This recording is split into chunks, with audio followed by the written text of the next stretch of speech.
ಎಲ್ಲೋ guys ಎಲ್ಲರಿಗೂ welcome back to my YouTube channel my speaks in Kannada. ನಾನು ನಿಮ್ಮ ಪ್ರಜ್ವಲ್. ಕರ್ನಾಟಕ 6 ವರ್ಷಗಳ ನಂತರ ಸೆಮಿಫೈನಲ್ಗೆ ಎಂಟ್ರಿ ಕೊಟ್ಟಿದೆ ರಂಜಿ ಟ್ರೋಫಿಲಿ ಅಂತಲೇ ಹೇಳ್ಬೋದು.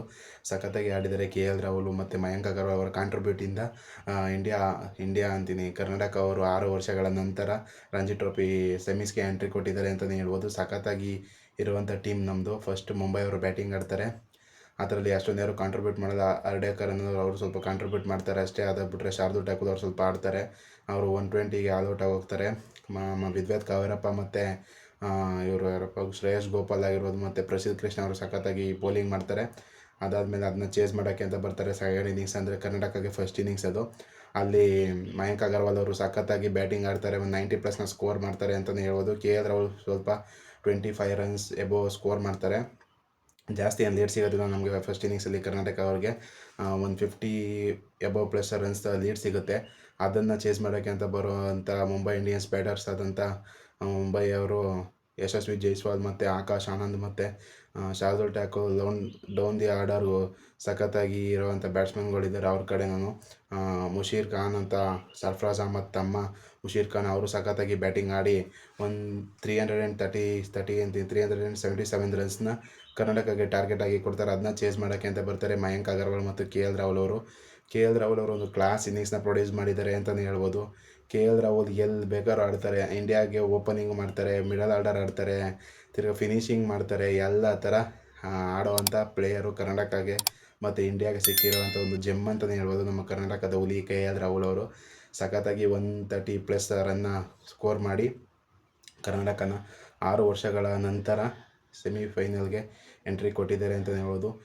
KL ರಾಹುಲ್ ಅವರ ಪ್ರದರ್ಶನ ಆಗಿರ್ಬೋದು ಮತ್ತು ಮಯಾಂಕ್ ಅಗರ್ವಾಲ್ ಅವರ ಪ್ರದರ್ಶನ ಆಗಿರ್ಬೋದು ಮತ್ತು ನಮ್ಮ ದೇವದತ್ ಪಡಿಕ್ಕಲ್ ಅವ್ರಿಗೆ ಈ ಸೀಸನ್ನು ಕ್ಯಾಪ್ಟನ್ ಕೊಟ್ಟಿದ್ದಾರೆ. 2 ಮ್ಯಾಚಿಂದ ಲಾಸ್ಟ್ ಮ್ಯಾಚು ಗೆದ್ದರು, ಈ ಮ್ಯಾಚು ಗೆದ್ದಿದ್ದಾರೆ.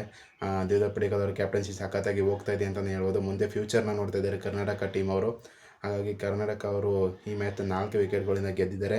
ಮತ್ತು ಸ್ಮರಣ್ ರವಿಚಂದ್ರನ್ ಅಂತ ಅವರು ಸಖತ್ತಾಗಿ ಆಡಿದ್ದಾರೆ. ಮತ್ತು ಈ 3ನೇ ಇನ್ನಿಂಗ್ಸು ಮುಂಬೈ ಅವ್ರದ್ದು ಬೇಗನೆ ವಿಕೆಟ್ ತೆಗೆದ್ರು. 377 ಅದು ಜಾಸ್ತಿ ಆಯಿತು ಅಂತಲೇ ಹೇಳ್ಬೋದು. ವಿದ್ಯಾಧರ್ ಪಾಟೀಲ್ ಆಗಿರ್ಬೋದು ಮತ್ತು ವಿದ್ವತ್ ಕಾವೇರಪ್ಪ ಆಗಿರ್ಬೋದು ಮತ್ತು ಶ್ರೇಯಸ್ ಗೋಪಾಲ್ ಆಗಿರ್ಬೋದು, ಪ್ರಸಿದ್ಧ ಕೃಷ್ಣ ಸಖತ್ತಾಗಿರೋ ಬೌಲಿಂಗ್ ಲೈನಪ್ ಇದೆ ನಮ್ಮದು. ಸೆಮಿಫೈನಲ್ ಉತ್ತರಾಖಂಡ್ ಮೇಲೆ ಆಡ್ತಾ ಇದ್ದಾರೆ. ಅಲ್ಲೂ ಅವರು ಕೂಡ ಇನ್ನಿಂಗ್ಸ್ ಡಿಫೇಟ್ ಮಾಡ್ಕೊಂಡು ಬರ್ತಾಯಿದ್ದಾರೆ. ಅವರು ಇನ್ನಿಂಗ್ಸೇ ಆಡಿಲ್ಲ, ಒಂದೇ ಇನ್ನಿಂಗ್ಸಲ್ಲಿ ಗೆದ್ಕೊಂಡು ಬರ್ತಾಯಿದ್ದಾರೆ ಉತ್ತರಾಖಂಡ್ ಅವರು. ಅಷ್ಟು ಈಸಿ ಇರೋಲ್ಲ. KL ರಾಹುಲ್ ಇರೋ ಫಾರ್ಮ್ ನೋಡಿದ್ರೆ ಆ ಮ್ಯಾಚು ಕೂಡ ಗೆಲ್ತೀವಿ ಅನಿಸ್ತಾ ಇದೆ. ನಾವು 15-16 ಅನಿಸುತ್ತೆ ನಾವು ರಂಜಿ ಟ್ರೋಫಿಲಿ ಗೆದ್ದಿರೋದು. ಆಲ್ಮೋಸ್ಟ್ 10 ವರ್ಷ, ಒಂದು ಡೆಕೇಡ್ ಆಗ್ತಾಯಿದೆ ನಾವು ಗೆದ್ದು ರಂಜಿ ಟ್ರೋಫಿ ಈ ಸತಿನಾರು ನಾವು ಗೆಲ್ಲಬೇಕು. ಯಾಕಂತ ಹೇಳಿದ್ರೆ 10 ವರ್ಷಗಳಾಗೋಗಿದೆ. ನಾವು ವಿಜಯ್ ಹಜಾರೆ ಅಂತೂ ಗೆಲ್ತಾನೆ ಇರ್ತೀವಿ. ಈ ಸೀಸನ್ನು ಸಖತ್ತಾಗಿ ಆಡಿದ್ದಾರೆ ಅಂತ ನಿಮ್ಗೆ ಗೊತ್ತೇ ಇದೆ. ಸೈಯದ್ ಮುಸ್ತಾಕ್ ಅಲಿ ಅಂತೂ ಕೇಳಬೇಡಿ, ಅದಂತೂ ಲೆಕ್ಕಕ್ಕೆ ಇಲ್ದಂಗೆ ಆಗಿದೆ. ಆಡ್ತಾನೆ ಇಲ್ಲ ಯಾರೋ ಪ್ಲೇಯರ್ಸ್ಗಳು ಚೆನ್ನಾಗಿ. ವಿಜಯ್ ಹಜಾರೆ ಮತ್ತು ರಂಜಿ ಟ್ರೋಫಿ ಅಂತೂ ಸಖತ್ತಾಗಿ ಆಡ್ತಿದ್ದಾರೆ. ಆ ಸೀಸನ್ ವಿನಯ್ ಕುಮಾರ್ ಅವರೆಲ್ಲ ಇದ್ದಾಗ ಬ್ಯಾಕ್ ಟು ಬ್ಯಾಕ್ 3 ಟ್ರೋಫಿಗಳನ್ನು ರಂಜಿ ಟ್ರೋಫಿಲಿ ಗೆದ್ದಿದ್ದಂಥ ಟೀಮು ಕರ್ನಾಟಕ ಟೀಮು. ಆದರೆ ಈಗ ಸ್ವಲ್ಪ ಡೌನ್ಫಾಲ್ ಕಾಣ್ತಿದೆ. ಈಗ ತಿರ್ಗಾ ದೇವದತ್ ಪಡಿಕ್ಕಲ್ ಹಾಗೂ ಮಯಾಂಕ್ ಅಗರ್ವಾಲ್ ಆಗಿರ್ಬೋದು ಮತ್ತು KL ರಾಹುಲ್ ಆಗಿರ್ಬೋದು, ರವಿಚಂದ್ರನ್ ಸ್ಮರಣ್ ಆಗಿರ್ಬೋದು, ಕರುಣ್ ನಾಯರ್ ಆಗಿರ್ಬೋದು, ಪ್ರಸಿದ್ಧ ಕೃಷ್ಣ ಆಗಿರ್ಬೋದು, ಎಲ್ಲರೂ ಒಳ್ಳೆ ಫಾರ್ಮಲ್ಲಿದ್ದಾರೆ ಅಂತಲೇ ಹೇಳ್ಬೋದು. ಸಖತ್ತಾಗಿ ಆಡಿ ಸೆಮೀಸ್ಗೆ ಎಂಟ್ರಿ ಕೊಟ್ಟಿದ್ದಾರೆ. ಇನ್ನೊಂದೇ ಒಂದು ಸ್ಟೆಪ್ ಅಷ್ಟೇ ಫೈನಲ್ಗೆ ಎಂಟ್ರಿ. ಕರ್ನಾಟಕಗೆ 4 ವಿಕೆಟ್ಗಳ ಭರ್ಜರಿ ಜಯವನ್ನು ಗಳಿಸ್ತಾರೆ. KL ರಾಹುಲ್ ಅವರು 130+ ರನ್ಸ್ನಿಂದ ಕರ್ನಾಟಕನ 6 ವರ್ಷಗಳ ನಂತರ ಸೆಮೀಸ್ಗೆ ಎಂಟ್ರಿ ಕೊಟ್ಟಿದ್ದಾರೆ KL ರಾಹುಲ್ ಅವರು. ವಿಡಿಯೋನ ನಿಮ್ಗೆ ಇಷ್ಟ ಆಗಿದ್ರೆ ಲೈಕ್ ಮಾಡಿ, ಶೇರ್ ಮಾಡಿ, ಸಬ್ಸ್ಕ್ರೈಬ್ ಮಾಡಿ.